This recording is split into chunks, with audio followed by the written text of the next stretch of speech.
RBM creatives media. నేను మీ నక్షత్ర.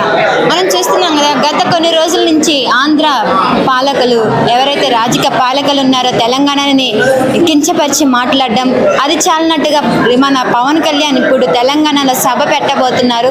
So దీని పట్ల టీఆర్ఎస్ కార్యకర్తలు మాట్లాడడానికి మనతో పాటు రెడీగా ఉన్నారు.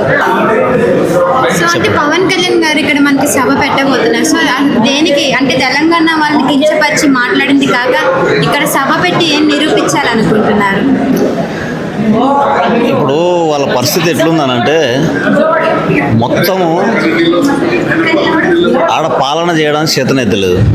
ఇప్పుడు ఆ చంద్రబాబు నాయుడు తోటి పవన్ కళ్యాణ్ తోటి ఇంకా ఈయన కూడా మళ్ళీ నేను కూడా ముఖ్యమంత్రి కుర్చీ మీద కూర్చుంటే బాగుండని ఆయన చూస్తే నాకు అనిపిస్తున్నట్టుంది. ఈ జగన్మోహన్ రెడ్డిని కావచ్చు వీళ్ళందరినీ ఇక్కడ ఉన్నదే ఒకటి, ఇక 3 కుర్చీలు తలా ఒకటి వేస్తే బాగుంటుంది మరి ఆ రాష్ట్రంలో. అట్లే ఉంది ఇప్పుడు వాళ్ళకి, ఆడ దొరికేటట్టు లేదు.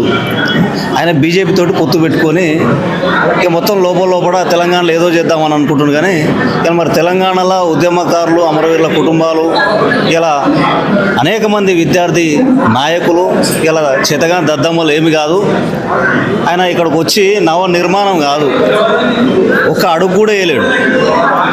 100% చెప్తా ఉన్నాం.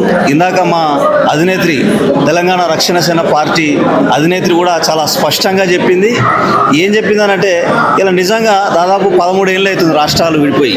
ఈ 13 ఏళ్ళ కారణం నుంచి కూడా కనీసం రాజధాని ఏది అనేది కూడా గత ప్రభుత్వం వైఎస్ఆర్ పార్టీ జగన్మోహన్ రెడ్డి పార్టీ ప్రకటించినట్టు ఏది స్పష్టం లేదు. ఇప్పుడు టీడీపీ రెండోసారి రాష్ట్రం విడిపోయిన తర్వాత వాళ్ళకు స్పష్టత లేదు. కనీసం ఇందాక మా అధినేత్రి గారు చెప్పారు, రాజధాని ఏర్పాటు చేయడం కోసం ఒక డీజీపీ ఆఫీస్ కావాలి, ఒక సెక్రటరియట్ కావాలి, ఇంకేం కావాలి, పాలనకు ఒక అసెంబ్లీ కావాలి. ఈ 3 కదా కావాల్సిన, ఒక హైకోర్టు కావాలి కేంద్రంలో. హైకోర్టు అనంటే అక్కడ ఏర్పాటు చేసినాను అనుకో. సరే, ఈ ఏర్పాటు చేసుకోలేక ఎందుకు పోతున్నారు? అరే మీ ఇంట్లో చక్కగా లేక పక్కన ఇంటి మీద పోయి మాట్లాడింది అది చేస్తా ఇది చేస్తా అనేది అది ఎంతవరకు కరెక్ట్ కాదు. అట్లాంటి కళలన్నీ ఇక్కడ ఏం జరగవు. ఈ ఆంధ్ర పార్టీ నాయకులను ఇక్కడ ఎవడు అడుగుపెట్టించే పరిస్థితి ఏం లేదు. అనేక మంది 4 కోట్ల మంది తెలంగాణ ప్రజలు అంతా అడవులుగా అంత చేతగాని వాళ్ళు ఎవరు ఏం లేరు. కనీసం ఒక వీధిలో ఒక ఓటర్ను కూడా కదిలేయలేరు అని చెప్పేసి మా తెలంగాణ రక్షణ సేన పార్టీ నుంచి కవితక్క తరఫున మేమైతే గట్టిగా డిమాండ్ చేస్తా ఉన్నాం. ఒక్క ఓటర్ను కూడా కదిలిచ్చే అంత దమ్ము పవన్ కళ్యాణ్ కాదు కదా, ఆంధ్ర పార్టీ ఏ పార్టీ నాయకులకు లేదని చెప్పేసి చెప్తా ఉన్నాం. ఇంకొకటి గట్టిగా డిమాండ్ చేస్తా ఉన్నాం. ఇలాగ మా అధినేత్రి గారు చెప్పారు, అరే ఇక్కడికి వచ్చి ఒక అడుగు పెట్టుడేమో కానీ ఆడ ముందు మీ కుర్చీల కిందికి నీళ్లు తెచ్చుకోకుండా చూసుకోరు ఫస్ట్ అని చెప్పేసి చెప్తా ఉంది. ఇప్పుడు వచ్చేది వర్షాకాలం అని చెప్పేసి చాలా స్పష్టంగా చెప్పింది మా అధినేత్రి గారు. ఇక్కడికి వచ్చి ఏదో చేద్దామంటే మాత్రం ఊపిన ప్రసక్తి ఏమీ లేదు.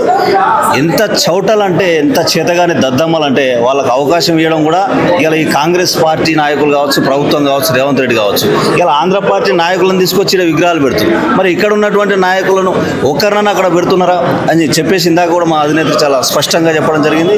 ఇట్లాంటి పిచ్చి మాటలు మాట్లాడితే ఇక దొరికినట్టు గలీలల్లంగా ఉరికిచ్చి కొట్టే పరిస్థితి ఉంటుంది. ఇక కనీసం వాళ్ళ ఆఫీసులు కార్యాలయాలు కూడా ఈ తెలంగాణలో ఉండనిచ్చే పరిస్థితి అయితే ఉండదు.